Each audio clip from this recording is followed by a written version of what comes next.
কোন ছেলেটা? ওই মাঝখানে ছেলেটা। তুমি নাকি ওকে গতকাল প্রপোজ করেছো, কথা কি সত্যি? হ্যাঁ সত্যি। আর নেক্সট টাইম যদি দেখছি ওর সঙ্গে কথা বলার ট্রাই করছো, তখন কিন্তু তোমার খবর আছে। ওনার কি হন? আমার কিছু হয় না, আবার অনেক কিছু হয়।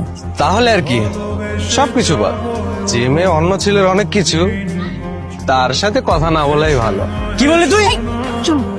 তুমি ওদের সঙ্গে এভাবে রাগ দেখালে কেন? ওরা যদি তোমার কোনো ক্ষতি করতো তখন আমি কি করতাম? তাই বলে কি ওদেরকে আমি ছেড়ে দিব? তোমার সঙ্গে বাজে ব্যবহার করে?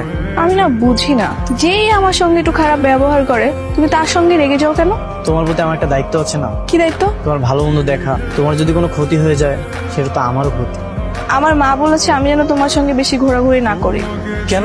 আমরা তো এখন বড় হয়েছি, তাই আমাদের নাকি এত মেশা ভালো না। তোমার মান একটু বেশি বলে। মেয়ে বড় হলে সব মায়েরই এরকম চিন্তা হয়। তুমি তো ছেলে মানুষ, তাই তোমার মায়ের কোনো চিন্তাও নেই। আচ্ছা চলো, এখানে না ভালো লাগতেছে না।